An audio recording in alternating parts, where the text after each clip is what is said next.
The best way to create a world-class business sounds simple. Build a brand, use effective marketing strategies, and hire a systems-driven team. But doing that, it's far from easy. And then doing it alone, it feels nearly impossible. I have taken the biggest leaps in my business when I've invested in masterminds. A mastermind is a group of people who are like-minded and we're committed to growing, sharing, and holding each other accountable. These groups are what I've had to enable me, and they help me create the business I own today. I want you to have the opportunity to experience the transformative power of a mastermind in your own business. So I'm opening the doors to my mastermind for 7-figure entrepreneurs. If you want to commit to building your future successes alongside a group of incredibly talented entrepreneurs, you can apply now at jasminestar.com/mastermind. I can't wait to see how your business scales. People prefer to be consistent with their past actions and make similar commitments. They want to do things they've already done. They feel good and safe with that level of commitment. Small commitments can lead to larger ones. What does this mean for you? If you can get your customers to take small steps, like signing up for a newsletter, starting a free trial, or making a smaller purchase before expecting bigger commitments, oh man, this is going to increase your chances of having them make that larger commitment with you at a later point in time. Welcome to the Jasmine Star Show, where we discuss business mindset and today, neuromarketing. Hold on, before you turn off, listen. Y'all know I love business and the brain. Okay, let me take you back a few years. When Snapchat dropped, I started using Snapchat, and I wasn't necessarily using it for a business perspective yet. I was studying it, and I was really captivated in a different way than I was on Instagram. And I was just understanding the way that people were creating short form content that disappeared, conversational, the way that it was being edited, how editing looked different than anything that I had seen on Instagram at that time. And then a little while later, stories are revealed on Instagram. And the minute I saw stories, I'll never forget. I was sitting out at an outdoor mall and I was on Instagram, a notification for a new feature. And when I opened stories, I immediately knew, oh my goodness, this is Snapchat in Instagram.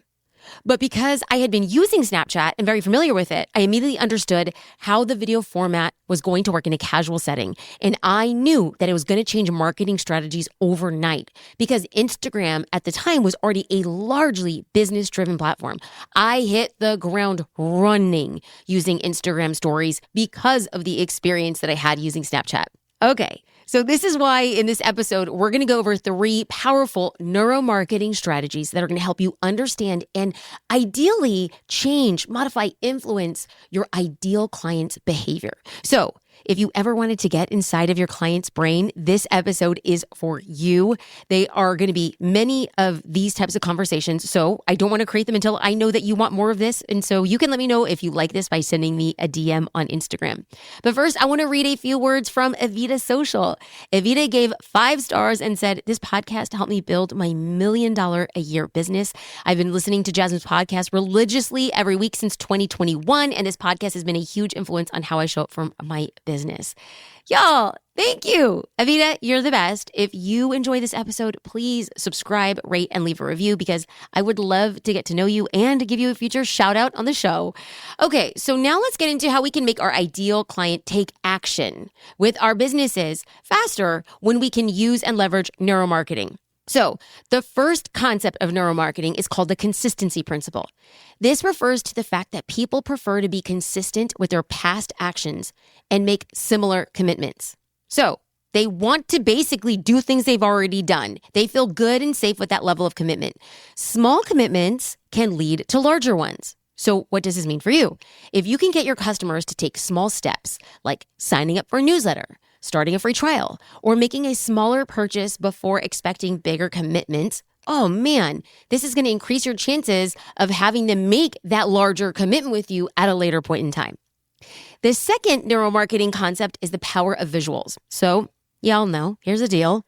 We're all highly visual creatures. As humans, we love the way that things look. Our eyes are actively creating and searching for things that are beautiful, different, new. The brain processes visuals 60,000 times faster than text. Okay, so just pause here.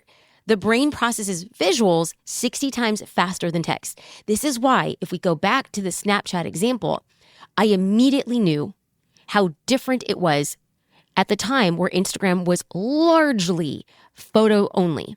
So I saw that a photo could convey more information 60 times faster than text. But what I saw with video is essentially stringing together a bunch of photographs to convey even more information.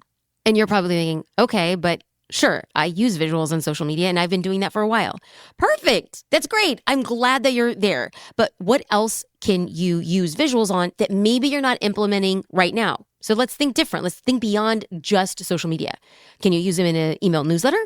Can you maybe use them in a newsletter to break up text or highlight key points? If somebody's going to scan it, can that visual be the main points?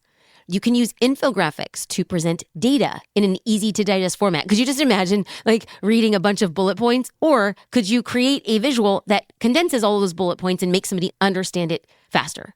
What about adding a GIF to your email marketing? Let me just tell you, if finding the perfect gift for the perfect moment was an art form, I am telling you, my GIFs, I should be getting gold medals. Like, you want to be in my text message thread because I don't send text messages. I send GIFs that convey 10,000 words in a single GIF. Oh yes, it's terrible. So basically what I'm asking here is to think beyond using visuals just for social media. It could be on your website landing pages, blog posts, even presentations can really be changed by using these captivating visuals. Now, the third concept is called the reciprocity principle or the law of reciprocity. And this suggests that people feel obliged to return favors. Okay. Like, I really hesitated talking about it, but it is what it is. People not only feel obligated, but they actually want to. They want to return something that you or your business has shown them, given them, taught them. So when you offer something of value first, well, it triggers a sense of gratitude and a natural inclination to reciprocate. Now, it could be as simple as providing free content, samples, a resource. So by starting that relationship, like I'm going to give you something first, well, you build trust and you increase the likelihood of a yes to your future requests. So here's an example.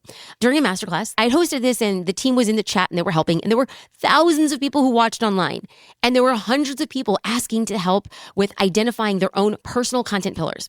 Now, the team was like right there in real time. They were giving personalized advice and they were giving feedback, really great feedback to every participant who was asking.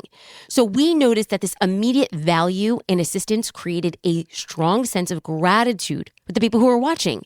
So those people believing that because we gave value and we showed up for them, they stayed longer, they engaged more. There were a ton of people who were sharing about that class on social media and they were saying like, I know my 3 content pillars, the team helped me. It was really cool to see. And I hope and I believe that because we had created that culture and that act of giving first, I believe that those people are going to attend future events that we host in the future. So I really want to just take a second and talk about a few things that I geek over. Like, I love the brain and I love business and I love when those two things come together. So a recap would be the first concept is called the consistency principle. Small initial commitments can lead to larger ones. The second neuromarketing concept was the power of visuals because the brain processes visuals 60 times faster than text. And the third concept is called the law of reciprocity. When you offer something of value first, it triggers a sense of gratitude and a natural inclination to reciprocate. I want to say thank you for tuning into the Jasmine Star Show. It is an honor and a privilege to connect with you.